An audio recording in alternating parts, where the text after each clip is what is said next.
What's going on, everyone? I am super stoked to talk to the man, the legend, the myth, Alex Charfen today.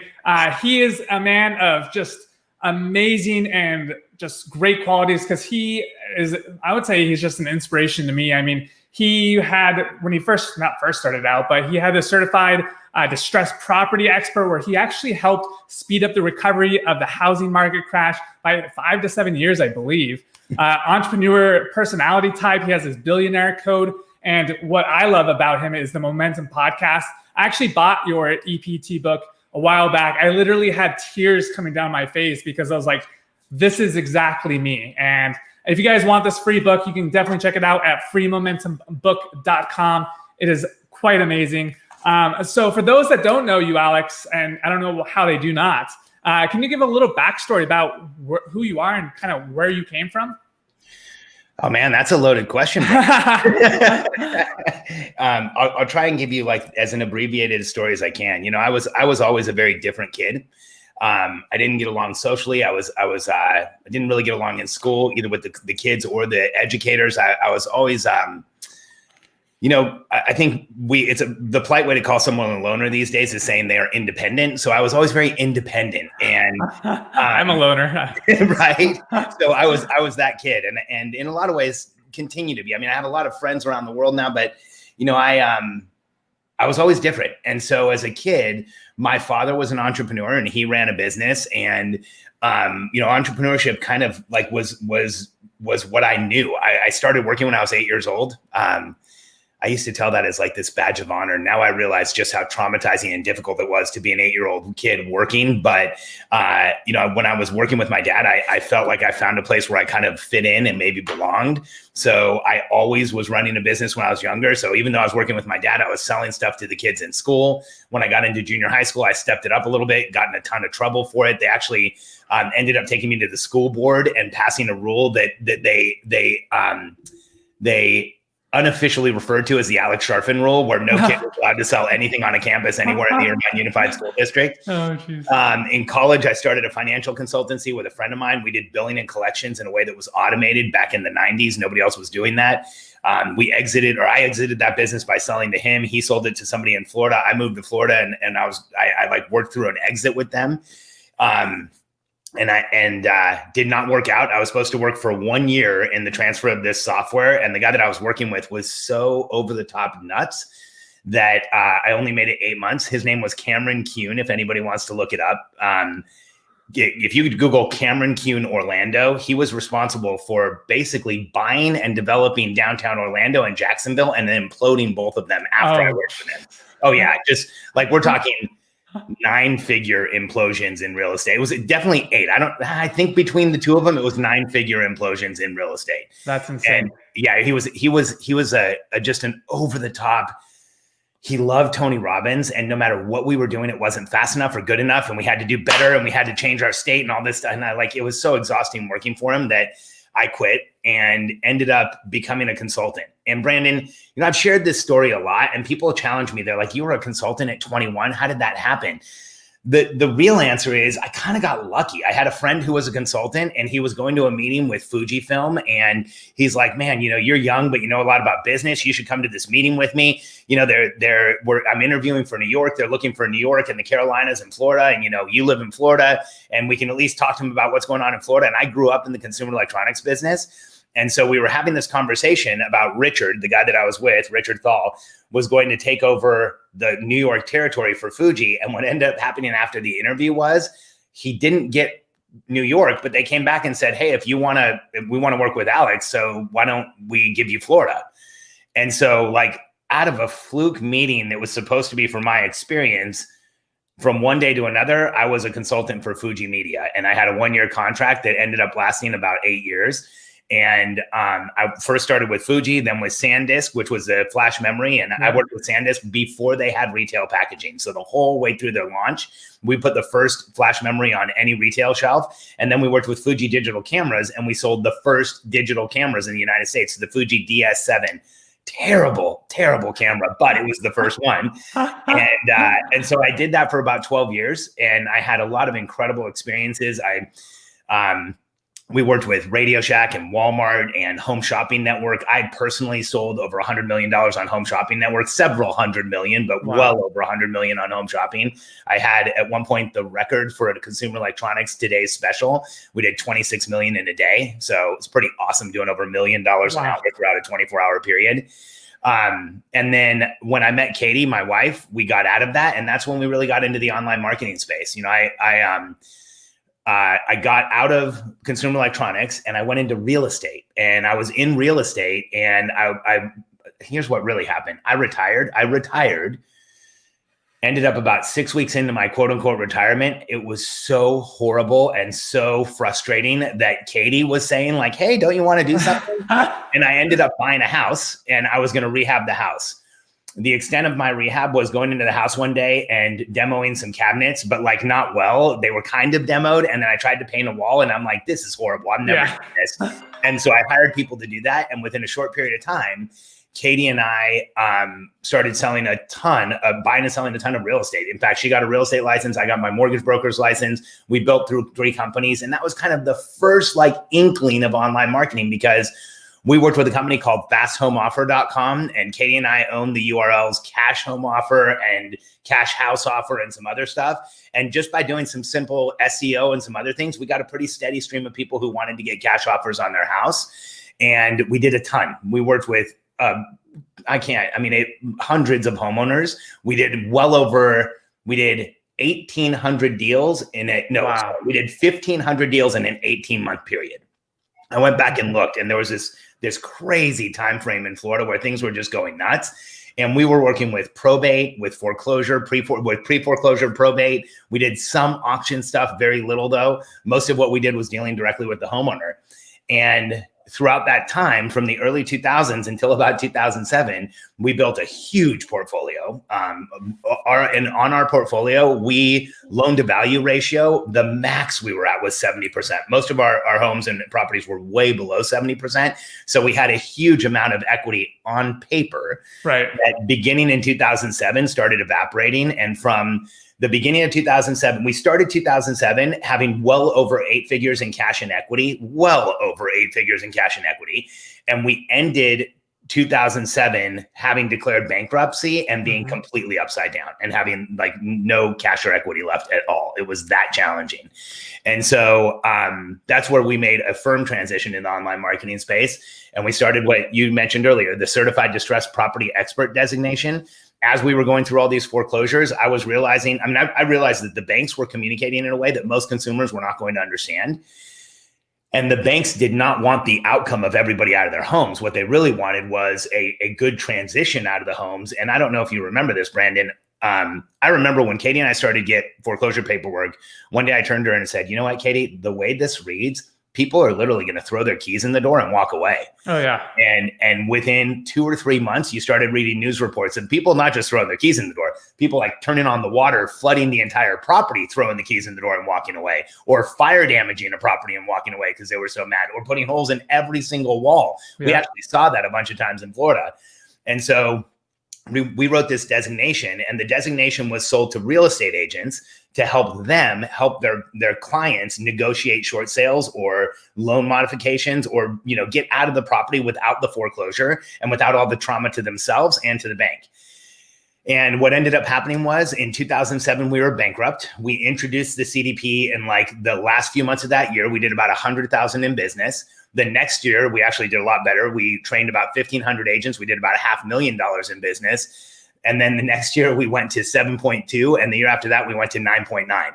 And then we were up at 12 and 13 and 14, and there it kind of leveled off because we were a very market driven product. And in 2013, you mentioned it, so I'll kind of give the conclusion of the story. In 2013, Lori Maggiano, a director at the U.S. Treasury that I'd done a lot of work with, throughout that time period, I ended up working with the Obama administration, with the U.S. Treasury, with FHFA, with Fannie Mae, with Freddie Mac, like in their buildings, sitting down with them and showing them what we were doing and how we could better do things. And she came and did a broadcast from our studio. So I have like the number one foreclosure government employee sitting in our studio, and we've got like 25,000 people watching. And she out of the blue says, well, we've done research that It's 2013. And based on the deals that CDPEs have facilitated where there wasn't a foreclosure, it has expedited the recovery of the foreclosure market by 5 to 7 years. And she turned to me and said, I want you and your team to know you should get credit for this. And I remember thinking, one, this is awesome that it's on video. Like, wow, how lucky. And then two, oh crap, 5 to 7 years means it's like almost done. If it's 5 to 7 years, we were in 13, that means 14, 15, like it was going to go away. Right. Our whole business was predicated on that.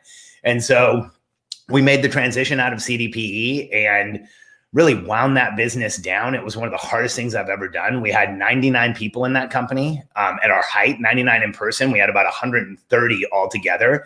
And we ended up having to do like a layoff and then another layoff and then another layoff. And it was just, running a company that's growing is an incredible feeling, and everybody in the building, you can feel it in their energy.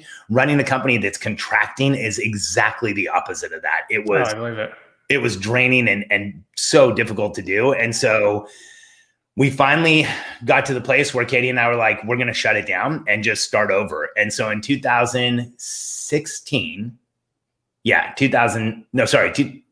we're in 2017, in July of 2017, we shut down that old company and we started the one that we're running now. And really this one was kind of born out of that one, but we felt like energetically and spiritually, it was time to like make a hard break and not keep trying to run the same business with the same name, the same legal stuff and everything else that we had. And so we started what we do now. And now we coach a few hundred entrepreneurs, not a few hundred. We coach about 250 right now, 240 right now, entrepreneurs around the world on the process, structure, and routine it takes to run a business. We help them with marketing systems. We're not a marketing company though.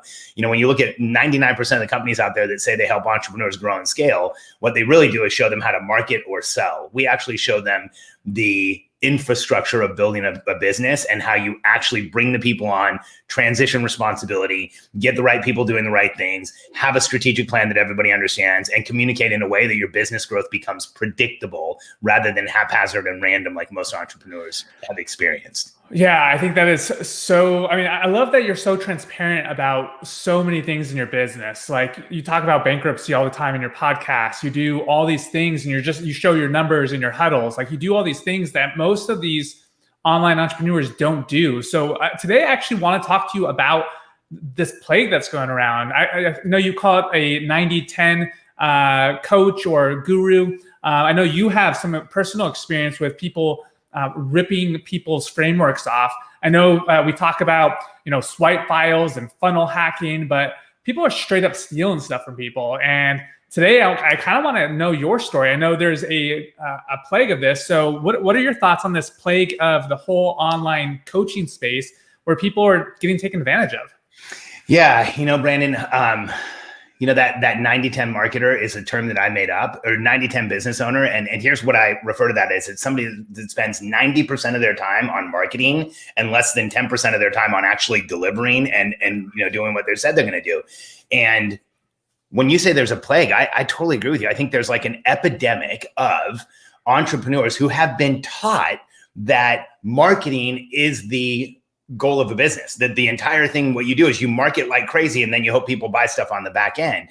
And, the way Katie and people have always asked me, how did we do what we did in real estate? Like if you look at our numbers, we ended up selling about 49,700 units of the CDP in a few years. We were number 21 on the Inc. 500 list in 2011. We repeated on the list for a couple years after that. And when people ask me, how did we do that? I always shock them with the answer that delivery. We delivered the best product in the market, because here's how I look at like the online marketing space and really any space. Marketing is what you do to get people in the door. Delivery is where you build your reputation. Right. That's where you really build who you are. And you can make or break your reputation in delivery.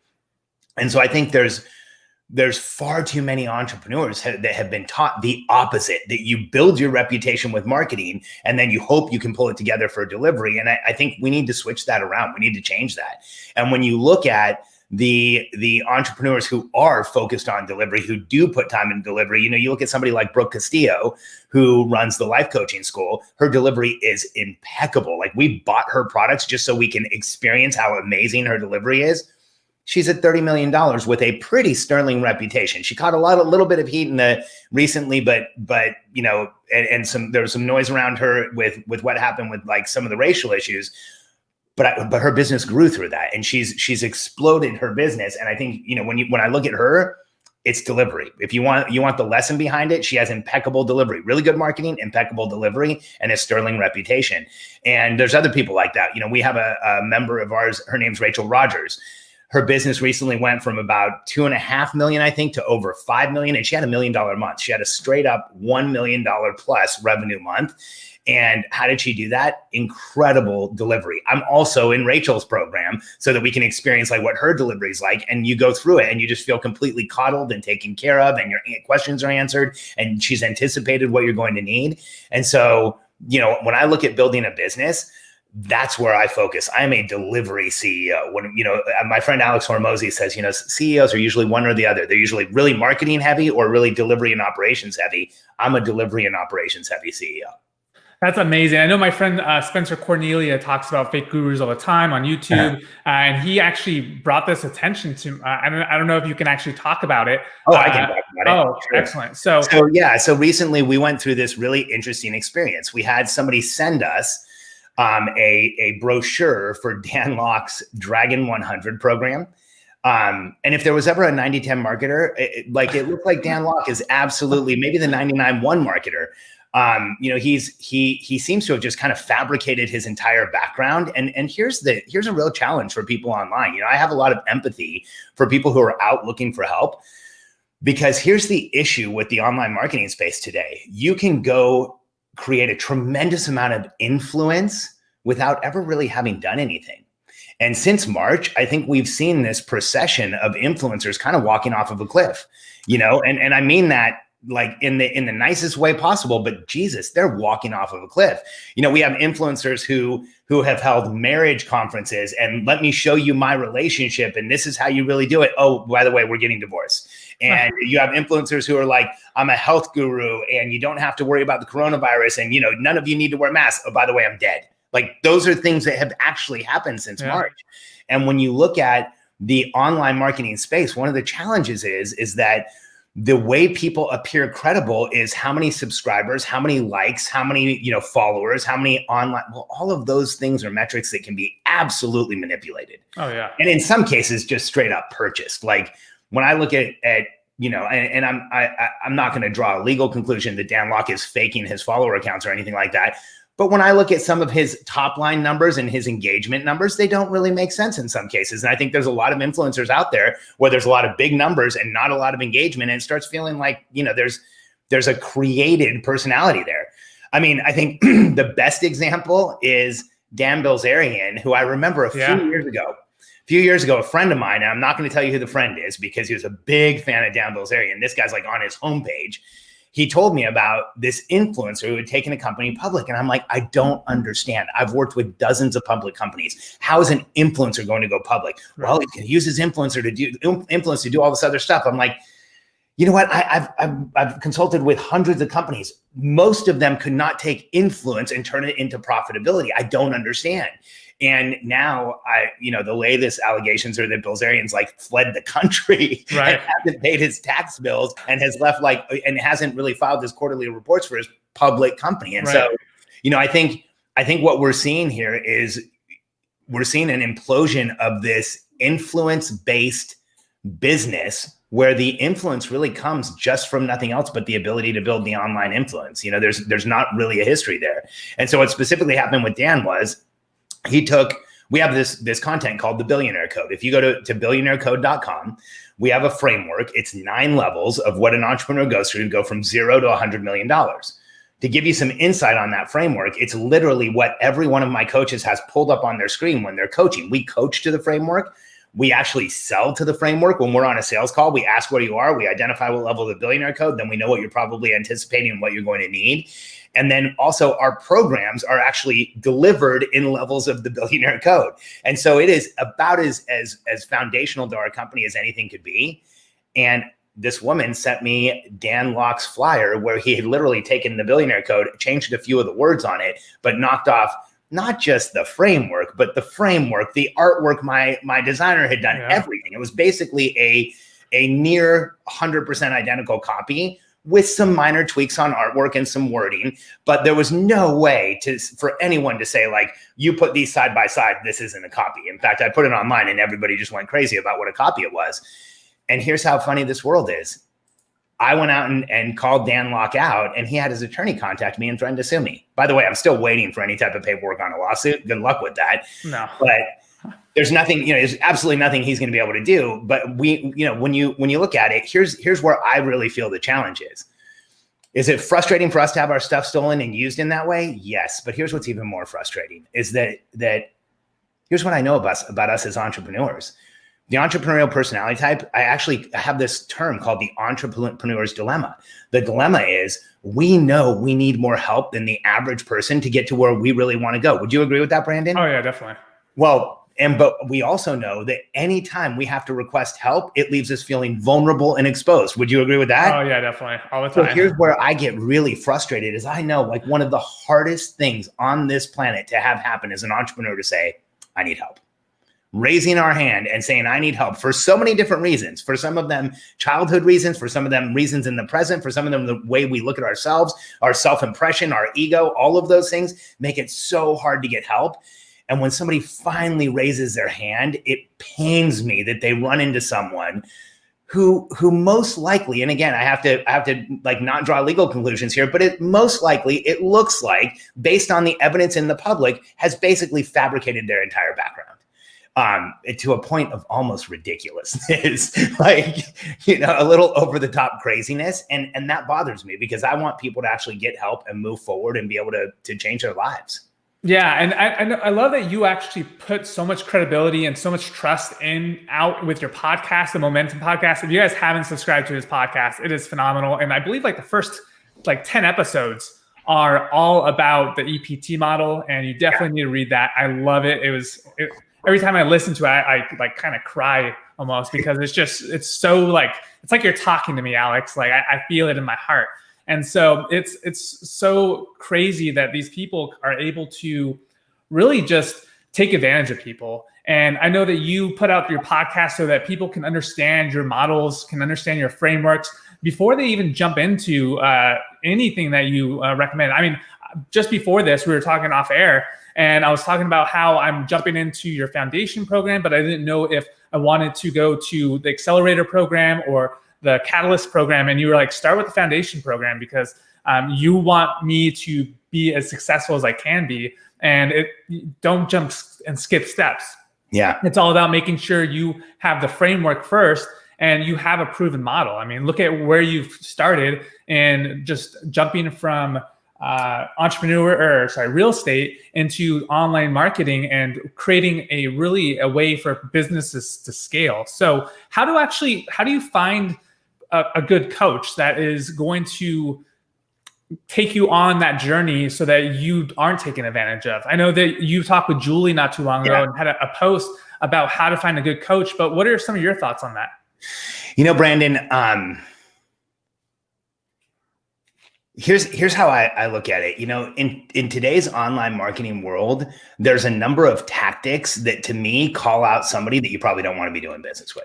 Right. If there's a false sense of scarcity, if you feel like you're being pressured into a decision, then you're probably in the wrong place. It's highly, highly likely you're in the wrong place. If you feel, if they put something on the table that it's like, if you don't do this, you don't get this, then I would say 9 out of 10 times, that is a relationship that you're probably going to be apprehensive that you got into, and you're probably going to be upset in the future that you're in it.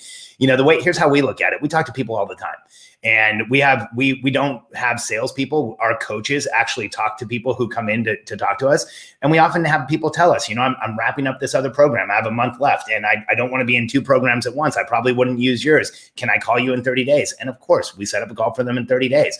We have people that call us and say, I'm about to leave and go on a 6-week vacation. We don't really have that anymore, but we did before COVID. And we would say, like, let's get you registered now to start in 6 weeks, or call us in 6 weeks and we'll get you registered. We actually call it a negative pressure sales system, where you never feel pressure from our side, because here's how we look at it. we're building a lifetime relationship with you. We want you to get into our foundation program and understand how to build a strategic plan and put together the right systems in your business, then graduate to our Catalyst program where we show you how to build that core team around you and start building out a leadership team, then graduate to our Accelerator program where you build out leadership team and departments. And then eventually, if you're qualified and if you're with us and have the right numbers, you get into our private grow and scale program, which we don't sell into. You can't join. You have to be invited into it. And grow and scale, we have members in there that have gone from 4 million to 12 million in the past couple of years. We had one that went from 6 to 22. That's the program where we really have like the high level tactics and strategies. And so for us, I look at everybody who joins our $297 a month foundation program as potential grow and scale someday. And so we put as much as we can into the entry level people as we do into the highest level. And, here's some of the stuff that Julie said. Julie said, here's how you know who's legit and who isn't. And Julie Stoen is a friend of mine. I also think she's one of the most legit marketers online, period.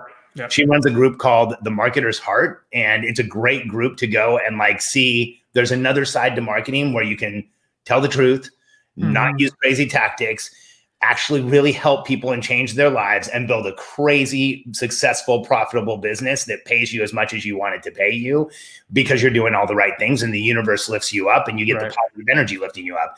And so this is some of Julie's advice. If you're going to find somebody, customers who've stayed with that person for years, not months. I just talked to a friend of mine where I'm like, I think this qualifies. So Emmett Scott and I started working together in 2013 on the current content we teach, and he's still a client of mine. I was just at one of his quarterly meetings. Customers who've had success and will happily and freely say, yes, so-and-so was a great mentor, not just a testimonial, but if you reach out to them, they will reinforce it. Influencers who stay the course of time, who aren't flashes in the pan, who show their human side, their messy side, not the fake messy side, but actually what's going on. When and if you can, meet somebody in real life. Note if the real life version is the same as the online version. Trust those who talk just as much about profit and savings as they do revenue and sales. Trust those who aren't afraid to share their harder side of their business or admit mistakes or be honest with their numbers. Watch how they act around their students and clients. Watch how they act and treat those who aren't VIP clients. And then notice how much time they spend with their customers versus the internet marketing circles and networking circles and those types of events. And then I love the end here. I think this is so important. What's not important, like she said, way less important. I'm telling you, it is zero importance. Clothing, lifestyle, the size of their house, the perfect power couple marriage, perfect kids, endless vacations, fancy cars, perfect branding and photos. All that stuff can literally be bought for a few $1,000s. And it is, we recently found out Dan, who took our content, looked like he had this really successful business with this massive $20 million or $30 million, depending on what video you see of his apartment that he's now being sued for the back rent on. And so, we have all these people running around that look like they're wildly successful. And it's just a bunch of hot air. It's literally a manufactured impression of who a human being is. And so I loved what Julie shared here. And the closing, she said, real life and business is messy and imperfect. It's up and down. It's profitable and expensive, and it's filled with wins and losses. Find someone who's real. Yeah, that's huge. That's very powerful. And just to kind of go off of that note about Dan Locke is, he was renting his house, and he always he was having people walk through that was like a realtor and showing like, this is my house. This is the kind of the image that I'm showing off. And he never corrected the person to tell them like he rents this place, that he's actually sharing it with his business partner, like all these things that are just made up. And it's so insane. And you see these these numbers, not profit statements, but just income statements online, and they're all manufactured. I see these people just change the numbers. I mean, like Copyright Kevin had this huge thing where he was pretty much showed to fudge his numbers, and it's insane. So that's why I love like what you do is your truth. Everything you do is just you show open and transparent of exactly what you do. What are some ways you can find a good coach? Like maybe it's not in the online space, but maybe it's like, what are your actual tactics? Because I know you have a few mentors yourself. So like, how did you find those mentors? Here's the advice I would give, Brandon. And yes, I have coaches. I think anybody who is a coach who is not paying for coaching is suspect. They either their ego is way too big that they're not willing to get help, or they don't believe in their own product. And both of those are a major red flag. You should be scared of a coach who doesn't get coaching. They should make you very nervous, because that means they probably have a lot to hide and they don't really want to coach in their business. And so for me, here's the first step to getting coaching. And I think it's the most crucial first step, is to understand what you actually need. I think that one of the problems that has emerged in today's marketplace or landscape is that people attach to an influencer and then follow what that influencer tells them to do, whether it is what they need or not. And so for me, it's, determine where you are in your business and what is the next thing you need, or where you are personally and what's the next thing you need. A great way to determine where you are in your business is to go download the Billionaire Code. It is the clearest matrix. It's so clear that it gets ripped off regularly. And it's not the only one, but it's our most stolen piece of content and most reappropriated piece of content, because in about 3 minutes, you can look at the chart and determine like, oh, okay, so I'm at $1 million and I haven't leveraged sales and I really don't have a good lead generation system. I need to focus on those things so I can get to the next step of building out a team or completing my team or building a leadership team. The Billionaire Code tells you exactly what you need. And so first things first, before you go find a coach, stop looking at personalities and look at what you actually need. What is the application you need for your life or your business? And then what I do is I go out and I find someone who has way more experience with that than I do, a high level of specialization. And Julie's list is as good as any I've seen.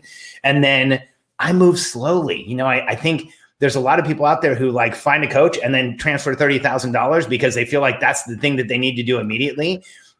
I have discovery calls. I actually ask really hard questions. I push back on programs. I ask for exceptions. I see like, how serious are they about what they do? And once I have all of that, then I know that I've found the right coach. And, people ask me all the time, like, who would you consider your coaches or advisors? Well, right now, if you look across the spectrum of what I do, so Emily Hirsch is our ad agency, but I also kind of consider her a marketing coach or marketing consultant. I work with Shane Saunders, who's a breathing coach. My personal presence and awareness is very important to me. So I do a lot of breath work. I actually went and sought help on that. Today we get coaching from Pam Pryor. She's a outsourced CFO, but she's like our financial coach. She comes in, she communicates with our outsourced accounting company. And so we have an accounting company and she's the intermediary for us so that we actually have coaching there and we have backup there. And there's a number of other coaches and consultants that I work with kind of across the board. And so I think anyone who's in coaching should be getting a lot of coaching, because once you recognize what is coaching really, it's taking someone else's experience and getting a massive shortcut in your life. So for me, if I'm not getting coached in 3 or 4 areas of my life, I don't feel like things are going fast enough. Well, I love that too. And I think a lot of people you actually take them and kind of get that discovery call and make sure they're a right fit for your business and you can help them, versus a lot of these coaches, it seems like they're almost template coaches where they say, this is my swipe file, this is what I post, and copy this. But not everyone's audience is the same. Not everyone has the same kind of avatar. So that's why you see so much failure in these online coaching spaces. So like, how do you actually overcome that? You have to have systems, right? Like that's why I'm jumping into your program after we buy our house, this foundation, because I believe in coaching. And just like you said, coaching should have other coaches to shortcut your process. So what is the number one thing that you would do in like your coaching business to help others succeed and get over that 90-10 rule? So I think if you're asking like for us, what's the highest level thing that we do? Yeah. We put a inordinate amount of focus on delivery and customer feedback systems and the feedback loops that we have, so we constantly, so here's how we look at what we do. Most companies, I think they create a body of content, they put it into some type of a delivery system, and then they just park it there forever and then go focus 90% of their time on their marketing. And you know what? There might be some people who have decent stuff on the back end where they can be 90-10 marketers and you still get a result. It doesn't work for us, because here's what we do. We help entrepreneurs with the actual process, structure, and routine at each stage of business that it takes to create a strategic plan, communicate it to your organization, which, by the way, that communication changes when you're 4 people to when you're 10 people to when you have a leadership team to when you have departments. There is an entirely different communication structure we teach. And so For us, we are constantly refining our content. We are getting feedback from our members constantly. Quarterly, we do some major revisions to our content. And so we are always focused on delivery. I think if you looked at the ratio of time and effort and man hours on our team focused on delivery versus marketing, it's probably 3-to-1 on delivery. And here's why. Katie and I have been doing this for a long time. One of the reasons we ran one of the biggest home acquisition services in South Florida wasn't really that our marketing was so great. It was that we did so well in buying people's distressed properties. You know, it's a very tenuous time. You get taken advantage of. People lie to you. We would come in and transparently say, here's what your property's worth. Here's what we're willing to pay. Here's why we're going to buy it for this much. We're going to put this much into it. This is what we're going to make. So we're going to make about 10% on the value of the property, maybe 15. And we're going to take this risk. And if you don't think that this is a good deal, my wife would be happy to list your property and sell it for you if you have some time. And most of the time people would say, okay, we'll take the deal. And it was because we were upfront and honest in every single meeting we ever had. And so I think for anyone who's either trying to get coaching or trying to build out a coaching company, focus on the delivery. And if you're trying to get coaching, look at how much do they really deliver, how much effort is put into the delivery versus the image and the cars and the rented house and the whole, fake facade of who they are. Yeah, I think that's huge. I know that that I'm a big believer in not caring what people think. I wear the same shit all the time. I know you're a big believer in not looking glamorous in a sense. I drive the same. I know you have quite a few cars that you're very proud of because you like to go fast, but it's not about image. It's about helping and supporting your team, your tribe, whatever that is. So Alex, this has been amazing. And everything that you do, you're always an inspiration to me. I've always come to you advice about what I should take to level up my cognitive functions, what I should be doing. I bought your EPT, I bought your upsell, all these different things that I'm just a big fan. But any last words you want to leave with us? I know that you have a marketing quote that you like to go by. So if you want to share that with your viewers. Marketing quote? It's about you're not alone. There's nothing wrong with you. There's nothing wrong with you, and you are not alone. Yep. Yeah. If there's anything else I'd like to share. Well, first, Brandon, I'd like to thank you for the validation, man. Coming from being a kid that kind of felt like isolated and alone and a party of one. And as an adult, having written this book that, when I think about the EPT book, it was selfish. I wrote it for myself. I wrote it as validation for myself. I wrote it as an argument for why I exist. I wrote it as an argument for why I've made the mistakes that I've made. And really as an argument for every incredible entrepreneur in history that I feel like did what they did for a reason and did what they did for momentum and did what they did for us. And so whenever someone says that, the book gave them an emotional reaction or felt like they were talking directly to them, here's what I know. You and I are a lot alike. And that is incredibly validating for me because I never thought I would say that to anybody. So thank you. I appreciate that. And for anybody who's listening, the phrase that Brandon was referring to is there is nothing wrong with you and you are not alone. And here's why I say that. It doesn't matter what you're going through right now. It doesn't matter what diagnosis or disease or disorder or issue or a challenge or life challenge you're facing or any of those things. One of us, someone just like us, someone just like me, like Brandon, like you, has been there, has gone through it, has overcome it, and gone on to change the world. And the reason I say there's nothing wrong with you and you're not alone is because if we can do it, if they can do it, then you can do it. And if you're here listening to us, here's my hallucination about you, is that you are just like us. You're one of those people that gets up in the morning, travels into the future, creates a new reality, comes back to the present, and demands it becomes real. And if that's you, then I want you to know something. If you think you can, if you're thinking about doing it, if you're moving in this direction, if you felt like you could, then I want you to know that's how all of us have felt. And that means you are one of us. And it doesn't matter what you've been through, you can overcome it and go on to make your mark in the world and make a difference and create momentum for the people around you. And so don't ever forget that, because if you think back through history to anyone who matters to be remembered, to anyone you remembered, remember they were just like us. Like, Einstein couldn't tie his shoes until he was 4. Or sorry, yeah, no, he couldn't tie his shoes in his entire life. He didn't speak until he was 4, and he spoke in paragraphs. Socrates, one of the greatest philosophers in history, would not admit he was wrong, so he walked into a field and drank poison. It's throughout history, people just like us, the people who don't act the same way, talk the same way, look the same way, or show up the same way. These days we say, hey, give that person medication, fix them. They are a damaged human being. But throughout history, the person who didn't show up the same way, talk the same way, look the same way, walk the same way is exactly the person who went on to change the world. So if you're one of us, the world needs changing now more than it ever has, and we're ready for you. Love it. Alex, you are a legend.